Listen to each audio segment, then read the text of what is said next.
नमस्कार, मैं हूं सौरभ मिश्रा और आप देख रहे हैं ओनली न्यूज 24x7।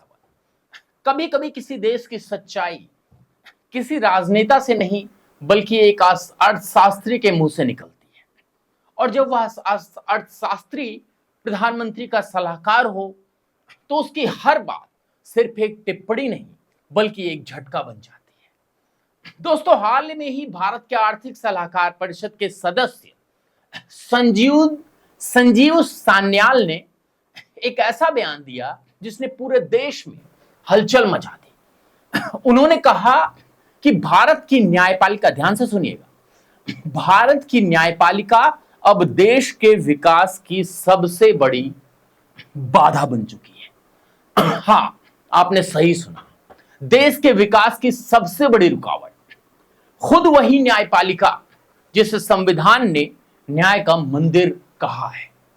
उसका कहना था, माफ कीजिएगा, उनका कहना था कि जब देश विकसित भारत की दिशा में दौड़ लगा रहा है तब हमारे न्यायालय उसी रास्ते में एक बड़ा स्पीड ब्रेकर बन गए। यह बयान सुनते ही पूरा सिस्टम हिल गया, मीडिया में बहसें छिड़ गई, सोशल मीडिया पर हलचल मच गई और तमाम लोगों ने पूछा, क्या सच में हमारी न्यायपालिका विकास की रफ्तार रोक रही है?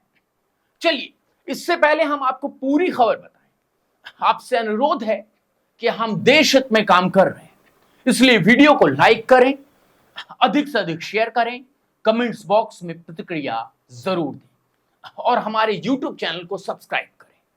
और हां, नए वीडियोस की नोटिफिकेशन पाने के लिए बेल आइकन पर जरूर क्लिक करें। दोस्तों, सान्याल ने यह भी लिखा कि भारत की अदालतों की लंबी छुट्टियां, बेहद धीमी सुनवाई और अत्यधिक जटिल प्रक्रियाएं अब इससे से जनता थक चुकी है। उन्होंने सीधा सवाल पूछा, जब अस्पताल कभी नहीं बंद होते, पुलिस स्टेशन हमेशा खुले रहते हैं, तब न्यायालय महीनों तक बंद क्यों रहते हैं? क्या न्याय की प्रक्रिया पर छुट्टी लग सकती है? यह सवाल सीधा, सटीक और सुलगता हुआ है। अदालत के भीतर से गंभीर आवाजें आई कि यह टिप्पणी अनुचित है, पर जनता के बीच यह सवाल गूंज उठा, क्या वाकई न्याय की गति इतनी धीमी हो गई है कि देश का विकास भी उसमें अटक गया है? यह कोई साधारण व्यक्ति ने नहीं बोला है दोस्तों, प्रधानमंत्री नरेंद्र दामोदर दास मोदी के सलाहकार हैं और उनको आप हल्के में नहीं ले सकते। जिस देश में 150 करोड़ से, माफ कीजिएगा, 100 करोड़ से ज्यादा लोग रह रहे हैं, उस देश के प्रधानमंत्री के सलाहकार कोई सामान्य नहीं होते। जिनको ये लग रहा हो कि ये एक अरे गहरे नत्थु खैरे का बयान है, नहीं साहब, ये अरे गहरे नत्थु खैरे का बयान नहीं है, ये सलाहकार का बयान है, आर्थिक सलाहकार का। सीधे तौर पर अगर हम अपने शब्दों में कहें तो बोला, इनको चोर बोल दिया है। चोर कैसे? काम चोरी कर रहे हैं साहब, छुट्टियां लेते हैं मई जून में और आपका जो है गर्मी की छुट्टी में अपना ठंडी जगह विदेशों पर घूमने चले जाते हैं ये लोग। और हम क्या करते हैं? अरे भैया, कोर्ट बंद है, क्या करें, खुलेगी तो देखेंगे, जाएंगे। हमारी आदत भी वैसी ही हो गई है, हमारी सोच भी वैसी हो गई है। जागना होगा।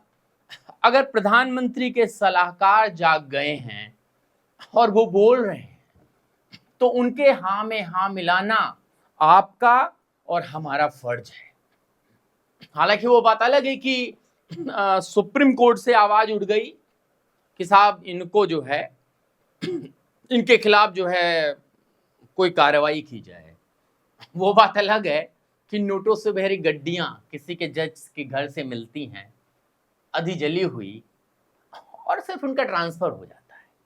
और प्रधानमंत्री के सलाहकार ने अगर कोई बात कह दी तो उन पर कार्रवाई की बात हो रही है। बड़ा अजीब देश नहीं हमारा, बहुत अजीब है दोस्तों।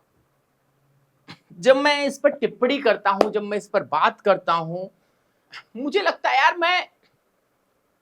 मैं कई बार तो खुद थक जाता हूं इन सब बातों को करते हुए। न्याय व्यवस्था, न्यायालय, सारी चीजें, और डर भी लगता है कहीं भैया कंटेम्प्ट ऑफ कोर्ट ना हो जाए, कहीं पुलिस उठा कर ना ले जाए, तमाम चीजें होती।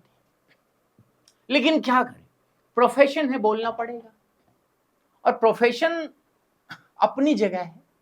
एक अंदर का इंसान जो बैठा होता ना दोस्तों, उस इंसान को, पत्रकार के उस इंसान को, मतलब जो अंदर हमारे बैठा है पत्रकार एक, वो नहीं शांत रहता।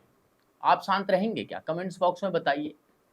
और लगता है कि हम देश हित का कार्य कर रहे हैं तो दोस्तों मेरा नंबर है और बाकी कुछ प्लेटफॉर्म्स हैं, आप हमें अधिक से अधिक शेयर करें और बने रहें। बहुत बहुत धन्यवाद।